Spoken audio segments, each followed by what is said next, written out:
Un matin de février 2013, un adolescent originaire du nord de la Chine est tiré de son sommeil par des coups insistants à sa porte. On l'appellera Tao. Tao est en dernière année de lycée.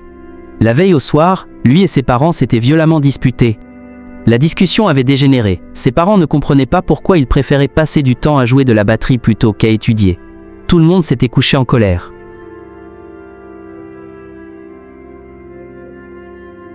Mais même lorsque ses parents sont fâchés, ils ne frappent jamais à sa porte de cette manière.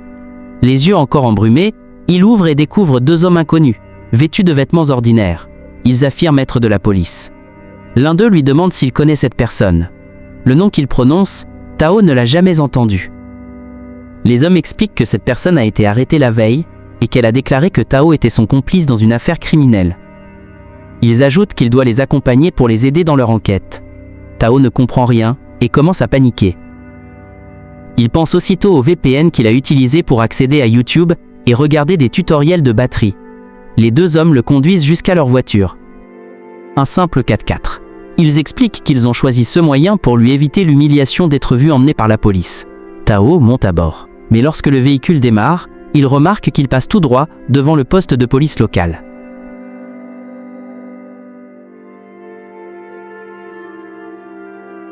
« 30 minutes plus tard, dans une autre partie de la ville, la voiture s'arrête dans un complexe fermé, entouré d'un grand portail vert.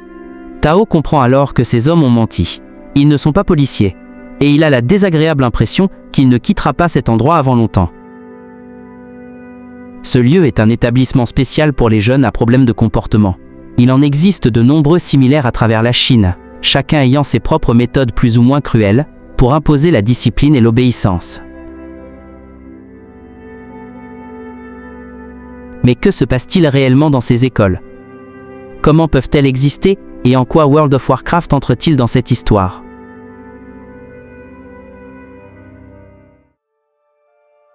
Plongés dans la pénombre, seules les lueurs d'écran d'ordinateur éclairent les visages. L'air sent la fumée de cigarettes, les nouilles instantanées et la sueur adolescente. Les claviers claquent, les souris cliquettent, parfois un cri éclate, mais personne ne se dispute. Chacun est absorbé dans son propre monde virtuel.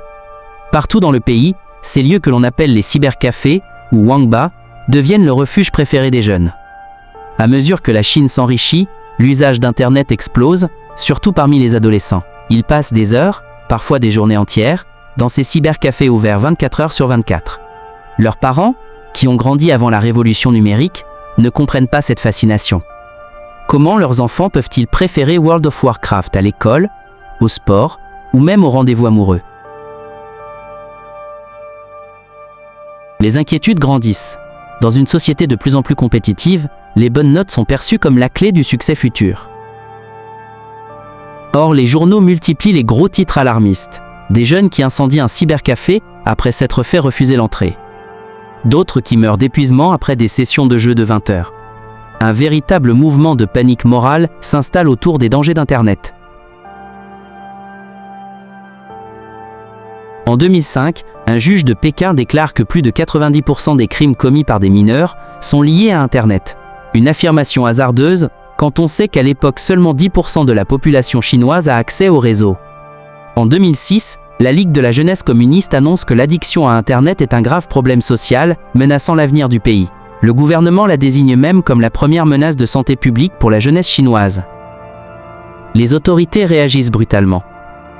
Les adolescents sont interdits de cybercafés et la police effectue des descentes régulières. En réponse, des établissements illégaux appelés les Dark Wangba se multiplient. L'État tente d'instaurer des systèmes qui déconnectent automatiquement les jeunes après un certain temps de jeu, mais les adolescents trouvent toujours des moyens de contourner les restrictions. En 2008, l'addiction à Internet devient officiellement un trouble clinique en Chine, une première mondiale. Les symptômes incluent la perte de contrôle du temps passé en ligne, l'isolement social, les mauvaises notes, voire dans les cas extrêmes, le meurtre ou le suicide. En pratique, la définition est vague et souvent utilisée sans rigueur scientifique. Un adolescent dépressif, anorexique ou simplement rebelle peut être étiqueté d'accro à Internet.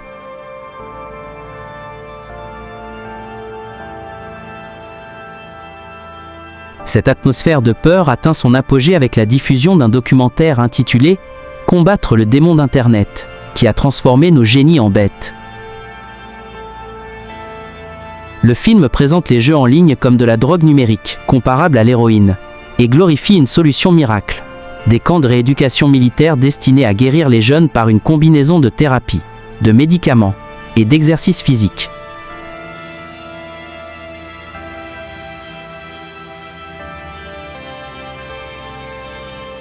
Le premier camp est fondé en 2006 près de Pékin, par un colonel de l'armée populaire de libération.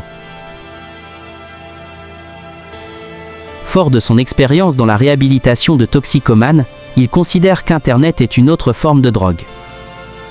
Très vite, ces camps deviennent la solution miracle pour des parents désespérés. Présentés tantôt comme école, centre de soins ou clinique, ils coûtent très cher, mais rapportent gros à leurs fondateurs, souvent d'anciens militaires chinois. Certains élèves ont 6 ans, d'autres plus de 30 ans. Tous livrés par leur famille après un enlèvement organisé. La violence règne. Les nouveaux venus sont battus, humiliés, soumis à des corrections infligées par d'autres détenus, sous le regard complaisant des surveillants.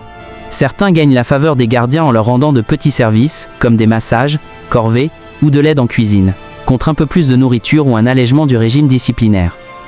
Tao décrit cette période comme traumatisante, bien qu'il admette qu'un thérapeute compétent l'ait aidé à dialoguer sur ses conflits familiaux. Mais il reste enfermé 4 mois, sans aucune nouvelle du monde extérieur. L'un des plus célèbres psychiatres associés à ces camps est Yang Yongqin, surnommé Oncle Yang. Dès la fin des années 1990, il s'inquiète de l'usage des jeux vidéo par son propre fils et commence à prêcher contre les dangers d'Internet. En 2006, il fonde le premier centre clinique de traitement de l'addiction à Internet, où il expérimente une méthode appelée l'éveil cérébral. Son traitement repose sur des médicaments, des séances d'humiliation publique et surtout des électrochocs, administrés dans une salle secrète, la fameuse chambre 13. Les patients, souvent envoyés de force par leurs parents, subissent des chocs électriques intenses, sans anesthésie.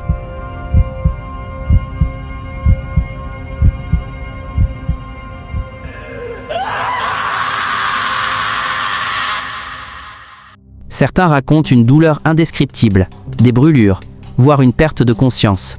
En 2009, après de nombreux témoignages et une enquête du Guardian, la Chine interdit officiellement l'électrothérapie pour traiter les accros à Internet.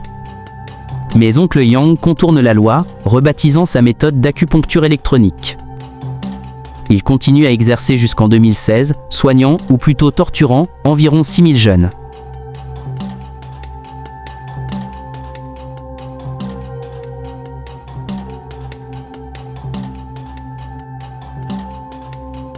En 2017, des centaines de camps de ce genre fonctionnent encore à travers la Chine.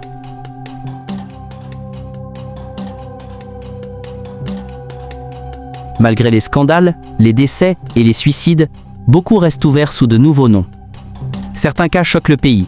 Un garçon de 18 ans retrouvé couvert de blessures, une jeune fille tuant sa mère par vengeance, ou des enfants enfermés en isolement complet pendant 10 jours. Un rapport de 2022 du média d'État Sixstone confirme que certains camps abusifs existent toujours. Ils sont simplement rebaptisés. L'attention médiatique a diminué, comme si l'on préférait oublier cet épisode honteux. Pourtant, le discours officiel continue de diaboliser Internet et de promouvoir des méthodes de rééducation. Aujourd'hui, des anciens détenus comme Tao essayent encore de se reconstruire. Certains transforment leur souffrance en art. La série Crossfire, sortie en 2020, s'est inspirée de ces centres et a dépassé les 100 millions de vues en 4 jours. Le jeu vidéo Breakout 13 plonge le joueur dans la clinique d'Oncle Yang, ainsi que le film en réalité virtuelle Diagnosia recrée les souvenirs d'un ancien interné. Mais pour beaucoup, les cicatrices de cette guerre contre le démon d'Internet ne guériront jamais.